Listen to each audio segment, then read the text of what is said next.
Ang manugang kong trilyonaryo. Kabanata 486. Sinubukan ko ng paulit-ulit, ngunit walang sumasagot. Nag-aalala si Andrew Cheng. Ano bang problema, Kuya Andrew? Ano bang nangyari? Biglang lumabas si Marisly mula sa gilid, mukhang masigla at masaya. Pinisil ni Andrew ang kanyang telepono, halatang balisa, at sinabi, hindi ko makontak si Lilibeth Chan. Agad na hinawakan ni Maris ang braso ni Andrew at ngumiti. Nako, si Ate Lilibeth na ang bahala kay Milzen. Huwag kang mag-alala, ano bang mangyayari? Nakita ko na ang kakayahan niya, black belt siya sa taekwondo. Black belt sa taekwondo. Bahagyang nalungkot si Andrew. Marahil lumabas lang si Lilibeth para asikasuhin ang bata. Halika, maglakad-lakad tayo. Malapit nang magsimula ang auction, at maraming tao ang darating. Nakakatuwa ito. Masayahing bata si Mariz. Hinailan niya si Andrew papunta sa ikalawang palapag. Ang ikalawang palapag ng Feng Chao Pavilion ang lugar ng auction. Napakaganda nito, at ang bulwagan ay may lawak na daan-daang metro kwadrado. Sa ngayon, marami ng tao sa loob, mga kilalang personalidad mula sa iba't ibang bahagi ng bansa. Dumayo sila sa Feng Chao Pavilion upang makita ang mga kayamanan ng kabiyak ni Jin, na siyang pangunahing tampok ngayong gabi. Pagdating ni na Andrew at Maris sa pasukan ng auction hall, napahinto sila dahil sa dami ng tao.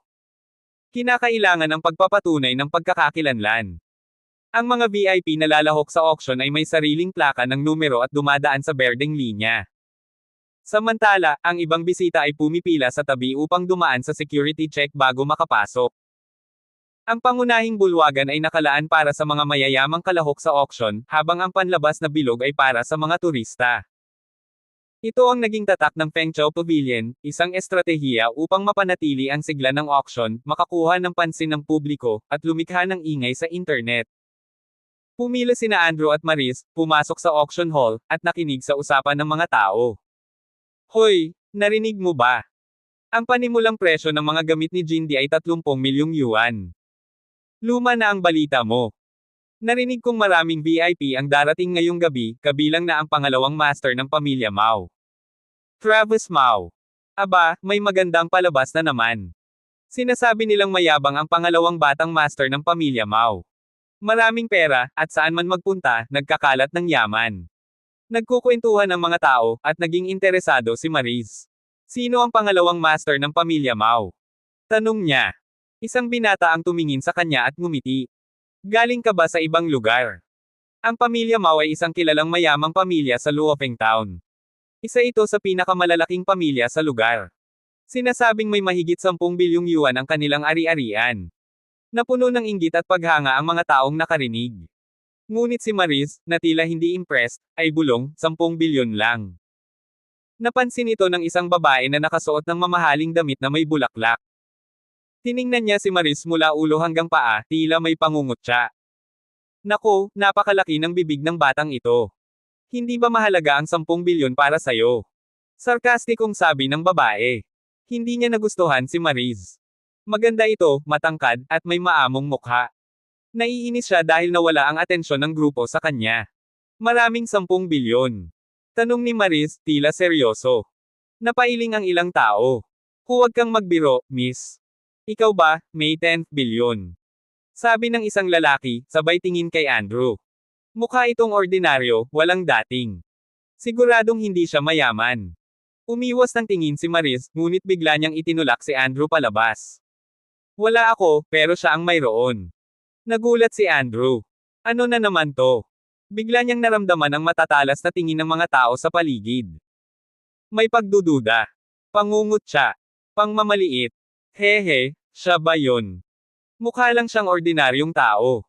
Kung may 10 bilyon talaga siya, bakit siya nakapila rito kasama natin? Sabi ng babae na may makapal na makeup, sabay turo sa grupo ng mga VIP sa kabila. Malinaw ang ibig niyang sabihin.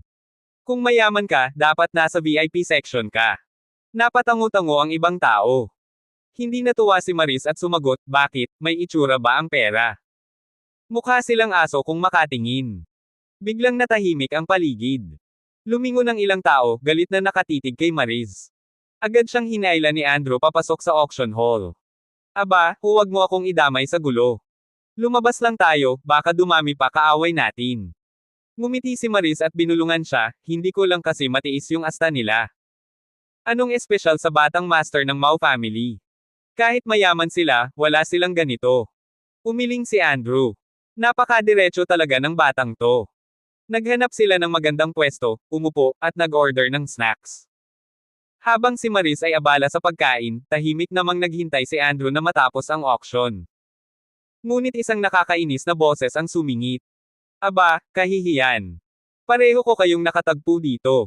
Siya yun. Ang masungit na babaeng nakasagutan nila kanina. Ngayon, may kasamang lalaking may malaking tiyan. Mukhang mayaman. Mayabang ang tindig. Ayaw ko rito. Mahal, gusto ko sa pwesto nila. Inis na sabi ng babae. Tumingin ang lalaking may malaking tiyan kay Andrew, ordinaryo. Walang dating. Tapos, tumingin siya kay Mariz. Wow! Napakaganda. Napakabata. Ngumiti siya, inilabas ang isang business card, at iniabot kay Mariz. Binibini, hindi ba kayo magiging mas komportable kung ako ang kasama ninyo? Narito ang business card ko. Ano sa tingin mo, gusto mo bang sumama sa akin sa hapunan pagkatapos ng auction? Napalitan ng galit ang mukha ng babaeng kasama niya. Samantala, tahimik na kinuha ni Mariz ang business card. Binasa niya ito, Jufeng Jade Shop, Emerson Howe. Sabay na pangiti siya, itinago ang mga mata sa ilalim ng pilik mata, at nagpakita ng matamis na ngiti. Napakalakas naman ng loob mo. Kabanata 487. Oo. Ang apelyido ko ay Howe, Emerson Howe. May-ari ng isang jade shop, at ang taonang kita niya ay higit sa 10 milyon. Nine love si Emerson Howe kay Mariz Lee sa unang kita at ipinagmamalaki ang kanyang sarili. Inihagis ni Mariz Lee ang business card kay Andrew Cheng, at kiniliti rin ang leeg ni Andrew Cheng, at malambing na sinabi, inaanyayahan ako sa hapunan, honey, hindi ka ba magsasalita? Si Andrew Cheng ay nakaupo ng tahimik, at pagkatapos ay lumingon, nakita niya ang kumikislap na mga mata ni Mariz Lee na patuloy na kumikislap. Ang batang ito, anong klaseng mga laro ang gusto mong laruin? Nakita ang eksena na ito, naramdaman ni Emerson Howe na parang tinusok ng kutsilyo ang kanyang dibdib at biglang nagalit. Bakit? Ang mga magagandang babae ay laging nakakapartner ng pangit na mga lalaki. Basura. Ano bang mali sa mundong ito? Kung ipaalam mo sa ibang tao ang nasa isip ni Emerson Howe sa sandaling ito, magugulat siya. Paano ba sasabihin, medyo gwapo rin si Andrew Cheng? Si Emerson Howe naman ay mukhang baboy. Masama ang tingin ni Emerson Howe kay Andrew Cheng, hinayla ang kanyang kamao, at pagkatapos ay naglabas ng 200 piso mula sa kanyang bulsa.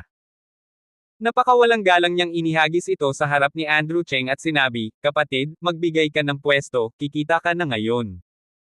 Si Emerson Howe ay mayabang at niyakap ang kagandahan sa kanyang paligid, ang kanyang ugali ay napakamayabang. Sa kanyang mga mata, 200 piso, bumili ng isang pwesto, ang mga ordinaryong tao tulad ni Andrew Cheng ay dapat masaya na mamatay.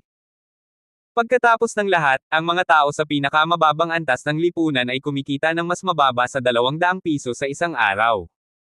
Hindi pa banggitin, na sila ay naapi na ng mga presyo ng bahay at hindi na makakaahon. Ang kalungkutan ng lipunan, ang mga bilanggo sa pinakamababa. Noong una, hindi nag-aalala si Andrew Cheng, ngunit nang ilabas ng kabilang partido ang 200 piso upang ipahiya siya, nagalit si Andrew Cheng at nagbago ang kanyang mukha. Bakit, 200 piso ay masyadong kaunti? Sige, magdadagdag pa ako ng 200 para sa iyo. Nakita na hindi pa rin gumagalaw si Andrew Cheng, kumuha si Emerson Howe ng isa pang 200 piso mula sa kanyang pitaka at inihagis ito kay Andrew Cheng. Napakamayabang at hambog. Hindi man lang naisip ni Andrew Cheng. Kahit ang ibang mga turista sa loob ng 4 na linggo ay hindi mapigil ang pag-usapan ng eksena na ito. Aba, nakakahiya naman na mapahiya ng mga taong bumibili ng pwesto gamit ang pera. Hahaha, nakita ko ang 2 lalaking ito sa pintuan kanina at nakapila kasama natin. Sinabi ng babae na ang kanyang kasintahan ay may 10 bilyon. Naniniwala ka ba?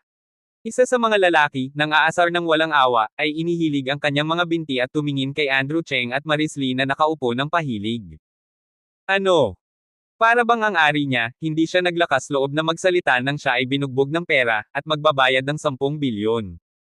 Tawa ka hanggang sa mamatay. Magmadali ka na at kuhanin ng nanginginig, baka masunog. Maraming tao ang palihim na naglabas ng kanilang mga telepono at nagpicture. Sa gawin na ito, sumimangot si Andrew Cheng, at ang pagkairite sa kanyang mukha ay halata. Itinaas niya ang kanyang mga kilay at tumingin kay Emerson Howe. Masungit niyang sinabi, gusto mo bang magpalit ng pwesto? Oo, 400, halos pareho na rin iyon. Sobrang dukha mo, hindi ka makakapagkita ng ganoon karami sa isang araw, kaya bilasan mo na at umalis. Si Emerson Howe ay naiinis sa kanyang sikmura, at natural siyang masaya na magsalita. Hindi na siya makapaghintay na patulan si Andrew Cheng, dahil sa ganitong panghihikayat, bakit pa siya magkakaroon ng isang kaibig-ibig na babaeng tulad ni Maris Lee. Isang malaking kapahamakan ito. Nanlumo ang ekspresyon ni Andrew Cheng, at biglang tumayo, kaya't si Emerson Howe ay umatras ng 2 hakbang. Array! Ang biglaang pagtayo na ito ay talagang nagpabigla kay Emerson Howe na pinagpawisan ng malamig. Si Emerson Howe ay sobrang inis, talagang nagpayo siya. Kaibigan, huwag mo akong sisihin sa hindi pagpapaalala sa iyo. Ayoko ng gulo. Ang pwestong ito ay ang una nating inupuan, huwag mong ipagbili, at maupo ka na lang. Inilagay ni Andrew Cheng ang kanyang mga kamay sa kanyang bulsa sa pantalon, ang kanyang mga mata ay puno ng lamig. Ang momentum na iyon ay talagang nakakatakot kay Emerson Howe at sa mga taong nasa paligid niya. Cut!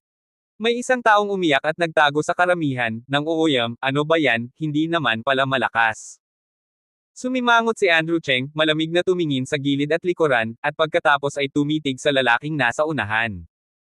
Ang lalaki, nakatingin kay Andrew Cheng ng ganoon, ay nagpanik sa kanyang puso at kinailangan na manahimik sa lungkot. Si Emerson Howe ay nagalit.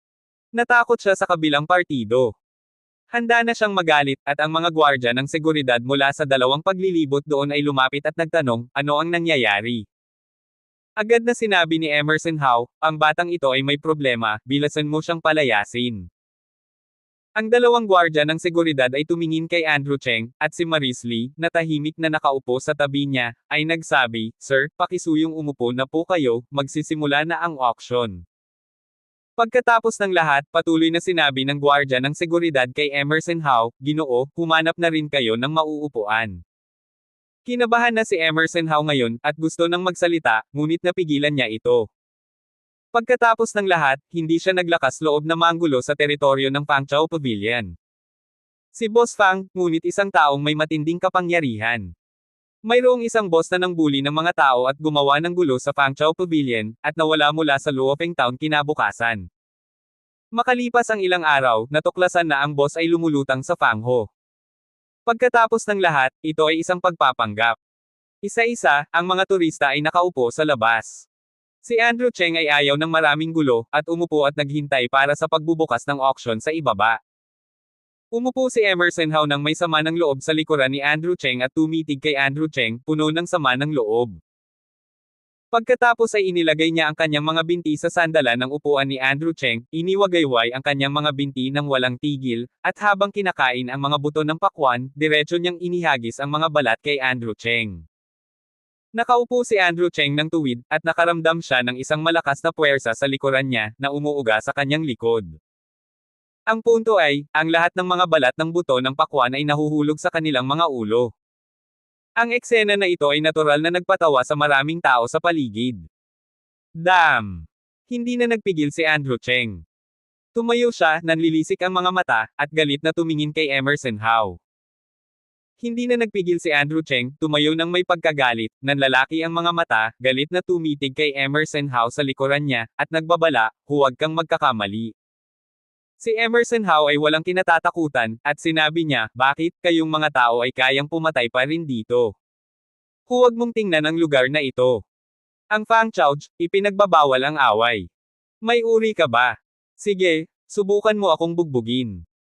Ang mayabang na ekspresyon ni Emerson Howe, sinasadya niyang binubuwisit si Andrew Cheng. Hanggat maglakas loob siyang umatake, tatawag si Emerson Howe ng gwardya ng seguridad. Sa oras na iyon, ang lalaking ito ay hindi lang mamamatay kundi maghihirap din. Kaya, inaasahan niya na hindi maglakas loob si Andrew Cheng na umatake. Gayunpaman, minamaliit niya si Andrew Cheng. Fangchao Pavilion. Hindi naisip ni Andrew Cheng iyon.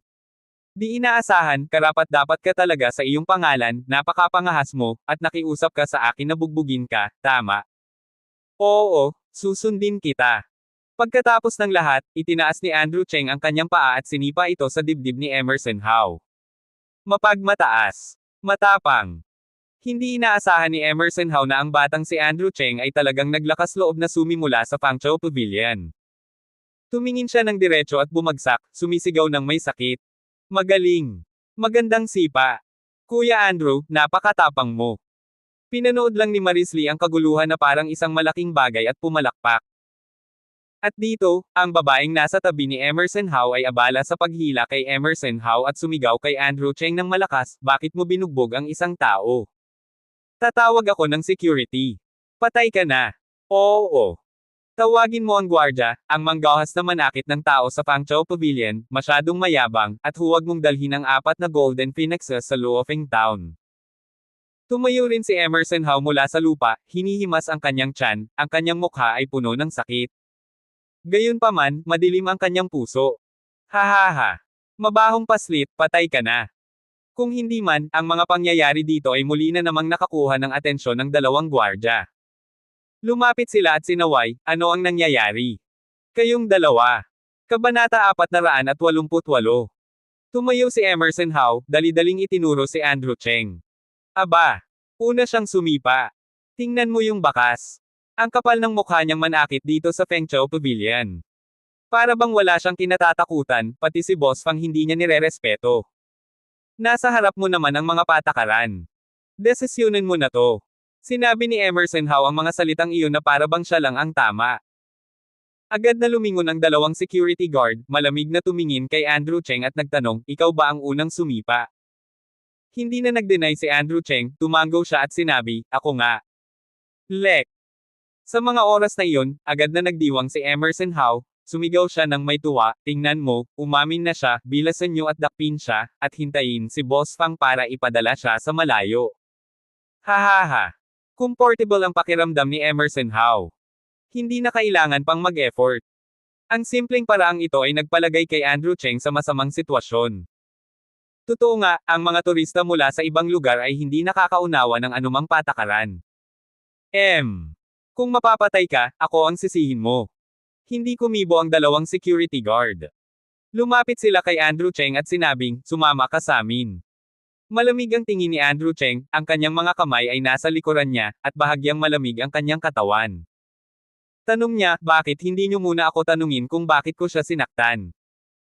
Nakasimangot ang dalawang security guard, at sinabi ng isa sa kanila ng may pagkawalang pasensya, wala kaming pakialam sa dahilan. Kung magsisimula ka ng gulo sa Fangzhou Pavilion, lalabag ka sa mga patakaran ni Boss Fang at natural naming aasikasuhin iyon. Mukhang turista ka mula sa ibang bansa. Magbayad ka ng 5,000 piso. Nang marinig ito, agad na tumigil si Emerson Howe at sinabi, 5,000 lang. Hindi ba dapat masira ang dalawa niyang binti? Lumingon ang security guard at masama ang tingin kay Emerson Howe, sinabi niya, Ginoo, ang mga patakaran ay itinakda ni Boss Fang, huwag kang masyadong makialam. Nanlumo ang mukha ni Emerson Howe, at hindi na siya nagsalita pa.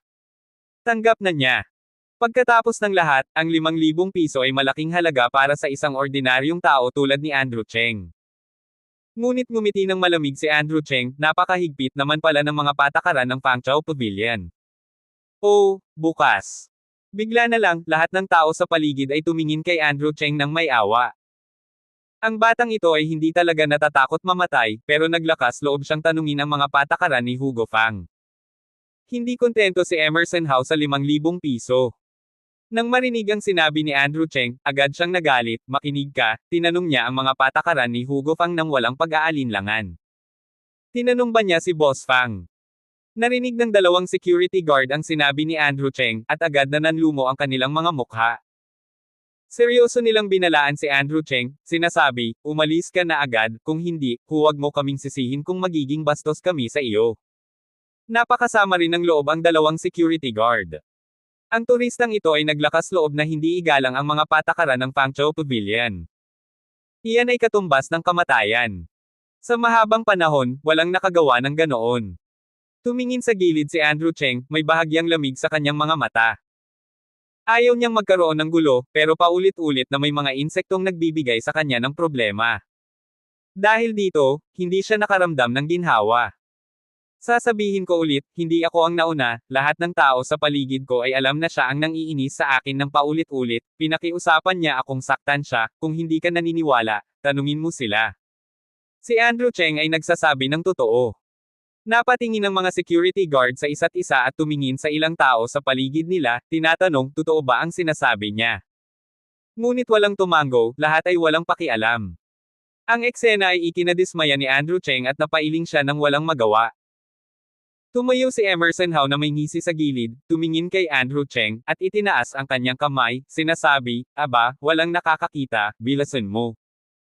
Wala nang nagawa si Andrew Cheng, umiling siya, at hinayla si Maris Lee na nanunood ng eksena, sinasabi, tara na. Ngunit hindi gumalaw si Maris Lee. Mula sa bag sa kanyang bewang, kinuha niya ang isang pulang imbitasyon at inihagis iyon sa dalawang security guard, habang kumakain ng mani, at walang pakialam na sinabi, sapat na ba ito? Nagmadaling kunin ng dalawang security guard ang mga nahulog na imbitasyon, binuksan nila ito at agad na nagulat. Pagkatapos, pasensya na, Miss Lee, wala kaming alam, patawarin mo kami. Mabilis pa sa 4:00. Yumuko ang mga security guard kay Maris Lee nang may paggalang at tumango. Kasabay nito, ibinigay nila ang pulang imbitasyon kay Maris Lee ng dahan-dahan. Napakabilis ng pangyayaring iyon kaya hindi naintindihan ni Emerson Howe at ng mga taong nasa paligid niya ang nangyari. Kahit si Andrew Cheng ay medyo nagulat. Kumaway si Maris Lee, kinuha ang pulang imbitasyon, nanlaki ang kanyang mga mata, at napunta ang tingin niya kay Emerson Howe na gulat, at itinaas ang kanyang berdeng mga daliri at sinabi, ayaw ko sa matabang lalaking ito, isipin mo na lang. Mataba. Nagalit si Emerson Howe, tinawag niya siyang mataba. Love at first sight ba ito? Gayunpaman, ngayon ay hindi na naglakas loob pang magsalita si Emerson Howe. Dahil malinaw niyang nakita na ang mga gwardya ng Fangchao Pavilion ay agad na nagbago ng ugali matapos makita ang pulang imbitasyong ibinigay ni Maris Lee. Hindi ba ito simple? Bago pa siya makasagot, ang dalawang gwardya ay hamarang sa harap niya at nagsalita na may blankong ekspresyon, lumabas ka kasama namin. Para, ano? Nagpanik si Emerson Howe, at nagbago ang kanyang boses. Ang babaeng nasa tabi niya, na hawak ang braso ni Emerson Howe dahil sa pag-aalala, ay sumigaw, hindi kami pumunta dito para bastyusan ng dalawa na yan, wala silang karapatan. Pa! Sinampal ng isa sa mga security guard ang mukha ng babae at nagbabala, si Miss Lee ay isang importanteng bisita, huwag mo siya kausapin ng ganyan. Importante, VIP. Bigla, si Emerson Howe at ang babae, pati na rin ang mga taong nasa paligid nila, ay nagulat. Ang ibig sabihin ng VIP ay napakasimple. Ibig sabihin, si Maris Lee ang dapat na nakaupo sa loob. At lahat ng nakaupo sa loob ay mga malalaking boss o mayayamang disipulo na nagkakahalaga ng daan-daang milyong dolyar. Sila ay mga VIP nga. Boom! Hindi na naghintay pa sa dalawang security guard na magsalita, dali-daling lumuhad si Emerson Howe sa lupa, nagmamakaawa, Mr. Lee? Miss Lee? Itaas mo ang kamay mo? Alam kong mali ako, ang mga mata ko ay nakayuko, ako ay. Pa! Paulit-ulit na sinampal ni Emerson Howe ang kanyang mga pisngi, talagang nagmamadali na siya, ang taba sa kanyang mukha ay nanginginig. Kumunat ang noo ni Maris Lee, napakasama ng loob niya, ayaw ko siyang makita, ilabas niyo na siya. Nang marinig iyon ng dalawang security guard, agad nilang hinayla si Emerson Howe at ang babae palabas ng pavilion na parang mga patay na aso. Dahil sa pangyayaring iyon, natahimik ang mga tao sa paligid niya. Kumunat ang noo ni Andrew Cheng, pinapanood si Maris Lee na umupo at nagtanong, may imbitasyon ka ba mula sa Fangchao Pavilion? Ngumiti si Maris Lee at sinabi, hindi ko sinabi na wala. Kung ganoon, bakit ka lumabas mula sa loob? Tanong ulit ni Andrew Cheng. Masaya. Sumagot si Maris Lee, at pagkatapos ay sinabi, matuto kang itago ang iyong pagkatao, at pagkatapos ay magpanggap na baboy at kumain ng tigre at magpanggap na sasaktan ang iyong mukha. Wala nang masabi si Andrew Cheng. Kinuha ni Maris Lee si Andrew Cheng at umupo ulit. Nang mga oras na iyon, maraming upuan ang bakante sa tabi nila, at ang mga taong nang asar sa kanila kanina ay nanahimik. Ano ito? Magpanggap na baboy at kumain ng tigre. Damn! Gayunpaman, ang mga tao sa paligid niya ay mas lalong nagalit kay Andrew Cheng. Lumalabas na malapit ako sa mayamang babae at may masamang tiyan at kumain ng malambot na kanin. Oo, Ang taong basura ay nakakuha ng puntos. Gayunpaman, ang kaguluhan dito ay isang eksena lamang sa isang sulok ng labas, na hindi gaanong kumalat. Kasabay nito, sa pangunahing bulwagan ng auction. Bayan ng Luofeng, kasama ang mga malalaking lalaki na may mga mukha mula sa lahat ng panig ng bansa, ay pumasok sa stadium at umupo. Kaguluhan ng karamihan. Tingnan nyo. Iyan ang pangalawang master ng pamilyang Mao, si Travis Mao. Bigla, ang mga mata ng karamihan sa mga manunood sa pangunahing bulwagan ay nagtipon. Isang napakagwapong lalaki na may cool na mukha, blonde na buhok, casual na damit, nakasuot ng tsinelas, ang mga kamay ay nasa bulsa ng kanyang pantalon, ay naglakad ng may lakad na hindi kilala ng anim na kamag-anak, at pumasok sa pangunahing bulwagan. Sa likuran niya, sinusundan ng apat na magagandang babae, lahat ay mga dalaga. Blonde, asul, maputi ang balat, maitim ang balat, lahat. Sasabihin ko na ang paraan ng paglalaro ng pangalawang young master ng pamilyang Mao na si Travis Mao ay napakamayabang. Napansin din iyon ni Andrew Cheng, pero hindi niya ito pinansin, at nagbigay lamang ng kaunting pansin. Tinawagan niya ang telepono ni Oliver Lee, at maya-maya pa ay narinig ang magalang na boses ni Oliver Lee mula rito, Mr.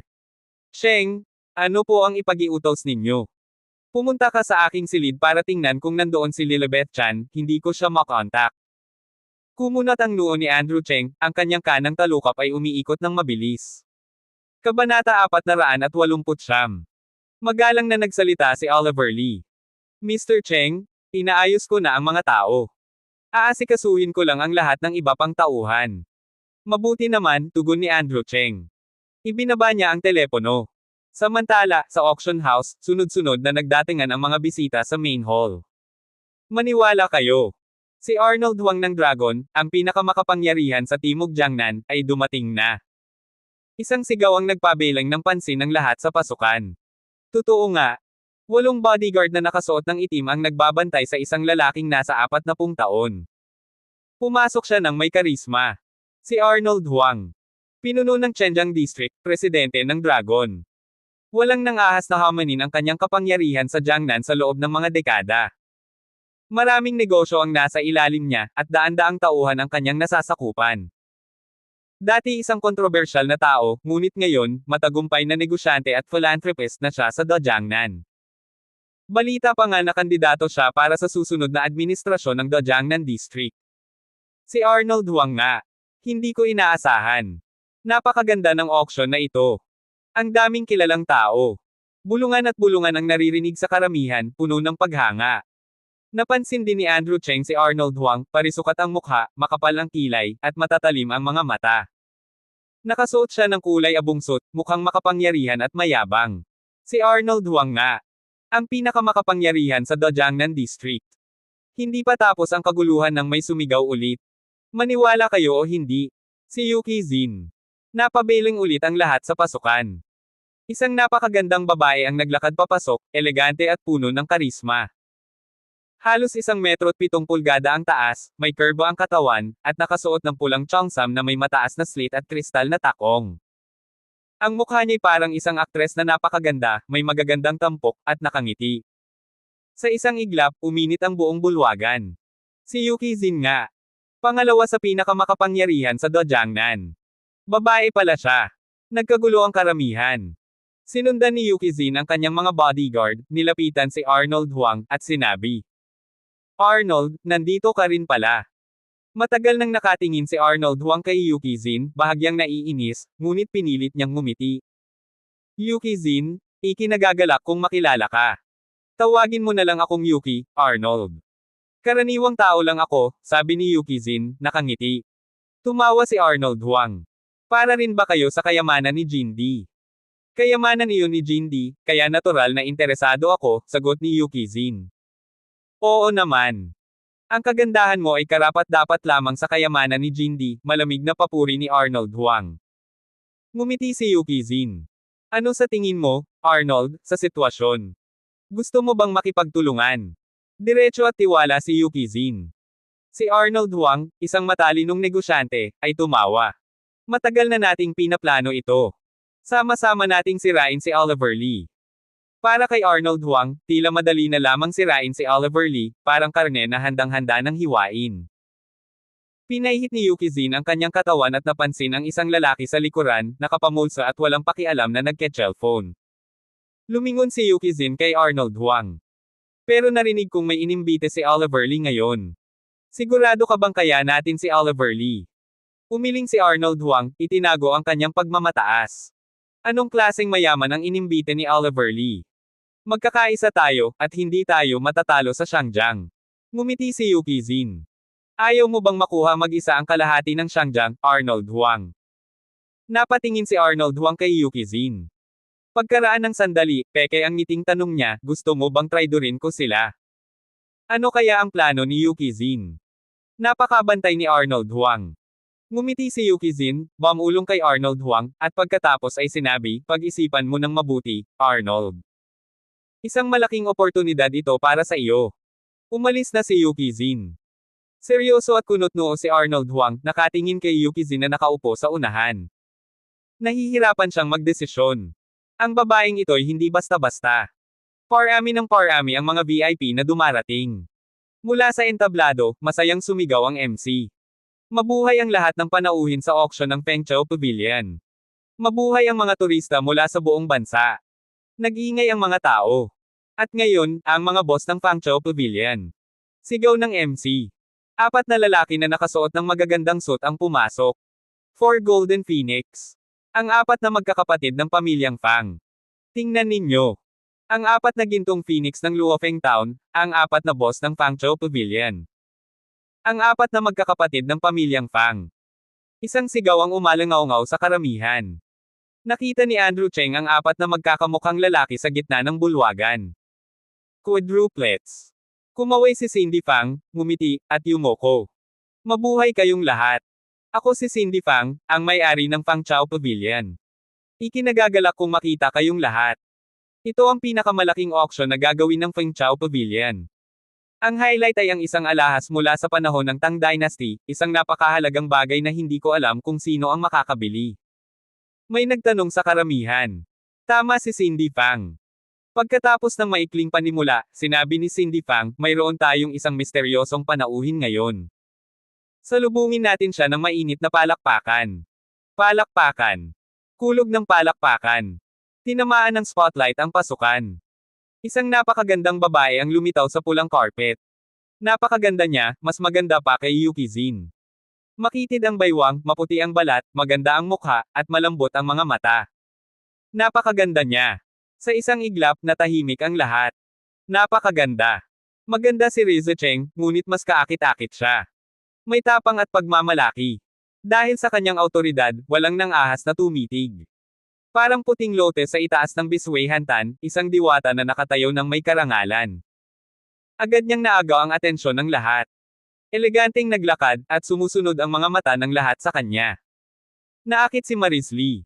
Naramdaman niya ang inggit at paghanga. Kuya Andrew, tingnan mo. Diyosa. Nakita ni Maris Lee si Andrew Cheng na nagke-cellphone. Siniko niya ito. Binaba ni Andrew Cheng ang cellphone at tumingin sa babae. Isang sandali. Biglang tumayo si Andrew Cheng, nakuyam ang mga kamao, nanlaki ang mga mata, at nahirapan huminga. Paano nangyari na siya iyon? Kabanata 490. Si Rizzo Cheng. Ang kaibigan ni Marian Young. Paano siya napunta rito, at paano rin siya naging misteryosong bisita sa Hugo Fang? Sino ba talaga siya? Sa sandaling iyon, puno ng samot-saring iniisip at emosyon ang puso ni Andrew Cheng. Ang lahat ay parang magulo at hindi maipaliwanag. Parang may nakaligtaan siyang mahalaga. Nagulat din si Maris Lee nang biglang tumayo si Andrew Cheng. Napatingin siya sa babaeng bumati sa lahat sa bulwagan.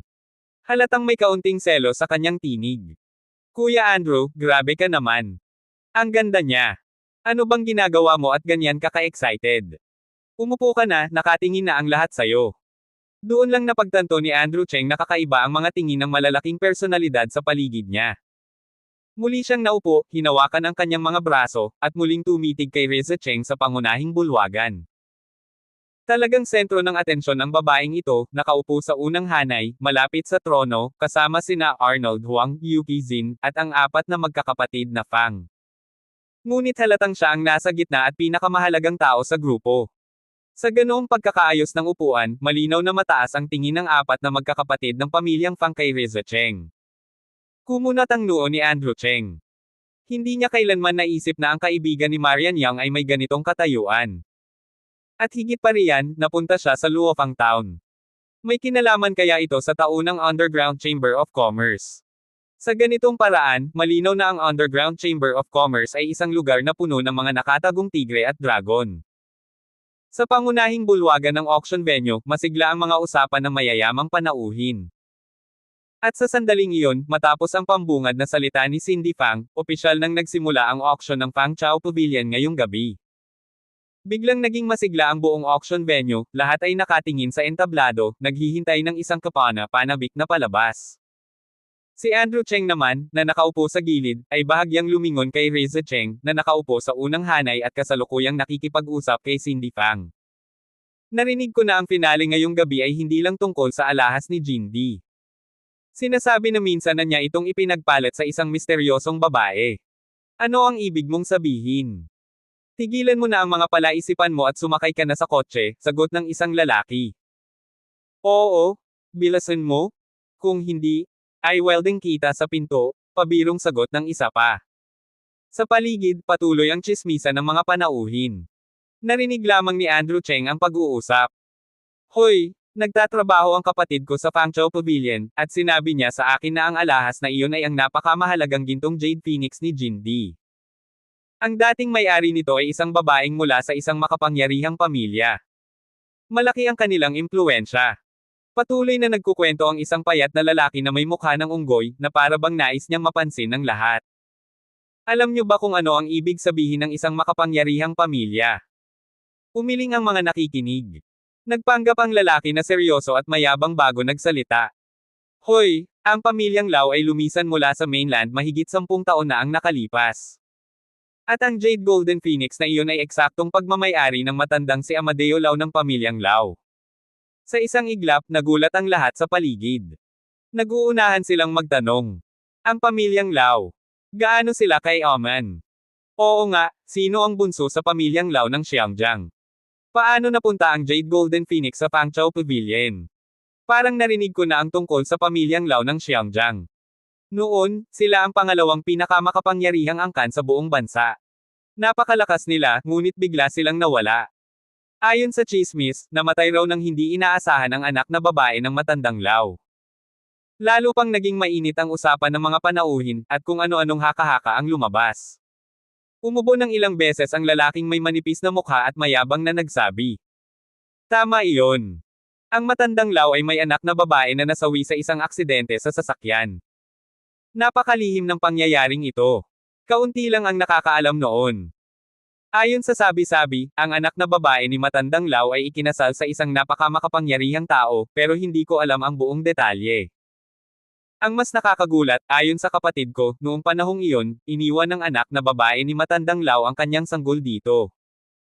Sa loob ng 15 taon, walang kamag-anak na nag-alaga sa kanya, at ngayon, makalipas ang 15 taon, naging Fangzhou Pavilion ito. Ganoon pala. Tumango ang lahat, at lalo pang naging masigasig sa Jade Golden Phoenix ni Jindy, ang finale ng auction ngayong gabi. Narinig lahat ito ni Andrew Cheng, na hindi naman kalayuan.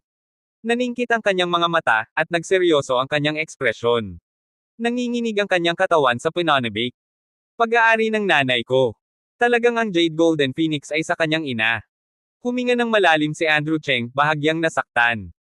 Malinaw niyang naaalala na noong bata pa siya, madalas niyang nilalaro ang Jade Golden Phoenix. Hindi niya inaasahan na makikita niya itong muli matapos ang mahigit 10 taon. Isang hindi inaasahang sorpresa.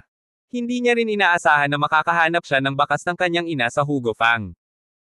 Sa sandaling iyon, ang mga mata ni Andrew Cheng ay kumislap at lumamig, nakatutok sa auction booth sa pangunahing bulwagan. Dahil tapos na halos ang iba pang mga yaman na na-auction kanina.